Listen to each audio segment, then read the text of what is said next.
On this episode of Battleground, the swing states, election disinformation. What is it? How is it being used? Are you a target?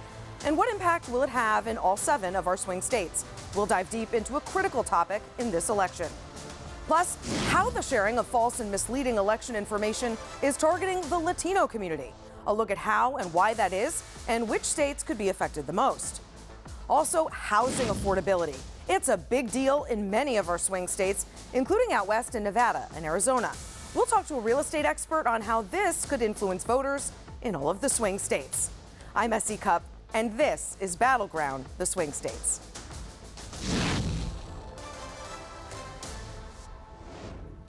Fake news. You've no doubt heard the term that some on the right have used to describe the media. I happen to hear it repeatedly in my nightmares. But it turns out it's a real thing, only not what you think. The real fake news is election disinformation, and it's attacking our democracy.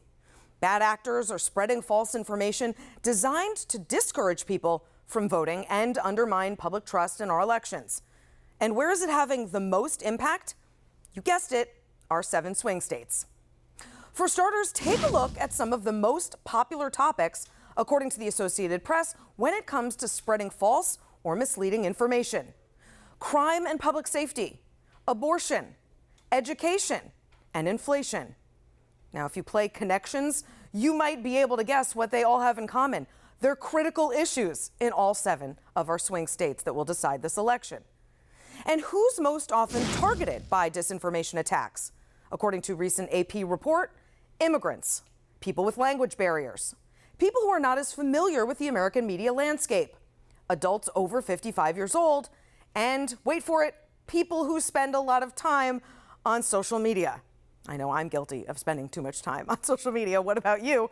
All right, for more on this, I'm joined by Steven Brill, well-known lawyer, journalist, entrepreneur, and author of a new book that could not be more timely and on target for our focus on the swing states. It's called The Death of Truth. Steven, so great to see you. Steven, you know the media landscape as well as, if not better than most people. So why is this book so urgent right now? The book lays out the problem, which is that we can't have debates over serious issues if we don't agree on the same basic set of facts. Yeah. And what's happened in the world of social media and programmatic advertising is that we've been driven, off of agreement on basic facts and into our own little corners where Anthony Fauci's a genius and an expert, or Anthony Fauci is getting bribed by the drug companies to promote a vaccine that'll kill you. Right. And I mean, I covered the last few elections. 2016 had disinformation. 2020 was impacted by disinformation. Is 2024 going to be worse somehow? Oh, yeah, those are going to be the good old days. Great. The advent, and I use the word cautiously, of generative AI is that all of the misinformation and disinformation becomes a force multiplier. Just to give you an example, there's a guy operating out of a studio in Moscow who NewsGuard and the book uncovers as a Russian disinformation operative who actually fled Florida after he was indicted for hacking and extortion. And he has launched, in the space of a few weeks, 167 different hoax websites in the United States, spreading all varieties of Russian disinformation aimed at destabilizing us. Every week on this show, we talk about how close the margins have been in the swing states over the past 2 election cycles. It's going to be another razor-thin race. Disinformation can have a big impact, even if it's only affecting a small percentage of people, right? Well, that's the point, and it's an increasingly large percentage. But, for example, one of the stats I have in the book is sort of hard to believe, and that is that for the COVID vaccine, only 75% of adults in the United States opted to get the vaccine. If 90%, which is the usual take-up rate, had opted to get it, 225,000 more people would not have died. In a moment, we're going to talk about the role of the media and government in policing disinformation. But what can we, the people, the voters in our 7 swing states, what can they do from to prevent this from impacting their decisions so that they're not ignoring it, avoiding it, or not even realizing it's in front of them? And it's not about politics. It's not about liberals or conservatives. It's about basic core facts. Did Hank Aaron die from a COVID vaccine? No, he didn't. Vladimir Putin get $100 million from the United States to buy King Charles's estate in Highgrove, which is another favorite of this Russian disinformation operative. No, he didn't. That's a fact. That's not an opinion.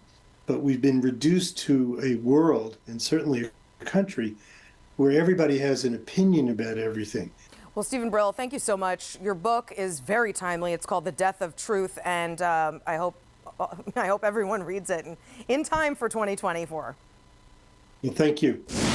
Lawmakers in some of our swing states are fighting back. In both Arizona and Wisconsin, new laws have been passed making it harder to disseminate false and misleading information, with a particular focus on AI. And in Georgia, you probably remember this viral video used to falsely accuse 2 poll workers of improper ballot counting. Well, it spread like wildfire on social media, and it caused irreparable harm to both women. And for all of our swing state voters, a good next question is this: what can the media and government agencies like the FCC do? Now we bring in Jeffrey G., a former official with the FCC's Enforcement Bureau. Jeffrey, so good to have you with us. Thank you very much. So, Jeffrey, I think it's important to tell our voters a dirty secret, an inconvenient truth, which is that it is legal to lie in campaign ads. While we have truth in advertising laws, we have no such laws mandating that candidates be honest. Is that right? So I'm not sure I'd put it that candidates are allowed to lie so much as the laws governing political advertising, particularly in front of the FCC, does not allow broadcasters and cable operators to censor their speech. First Amendment values are so core around political speech that it's actually part of the rules that for federal candidates, at least, broadcasters need to take those ads and they're not allowed to censor them. Right, which means they're allowed to air false information and they're allowed to lie in campaign ads. I just think that's so wild to imagine as a voter. We have consumer protections for the things we buy, but we're just, I guess, supposed to navigate these campaign ads by ourselves. I think it's important to note that there are layers within the media sphere right now. You've got broadcasters and cable operators that are highly regulated and, again, are not allowed to censor those ads, but they have to take them. But I think viewers need to keep in mind that if they're watching on YouTube or Facebook, they're in an entirely different media environment where the rules can be entirely different.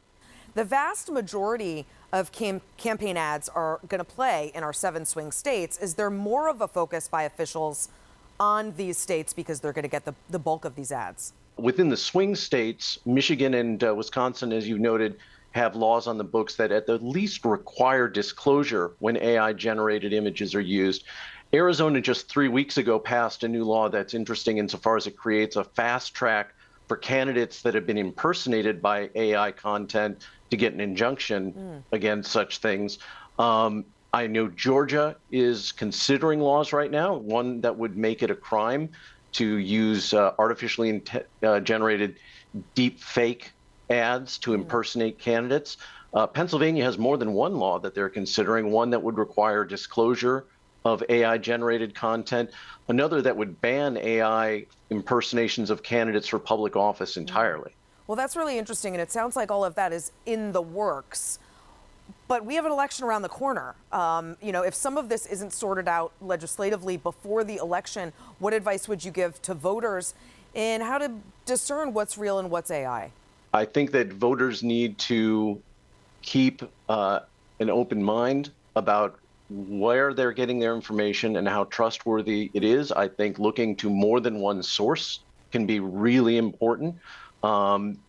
Generally speaking, again, your internet sources, your Facebook, your YouTube, what have you, is an unregulated space right now. And therefore, again, you need to take your media literacy game up a notch and consider your sources. Such good, important advice. Jeffrey G., thanks so much.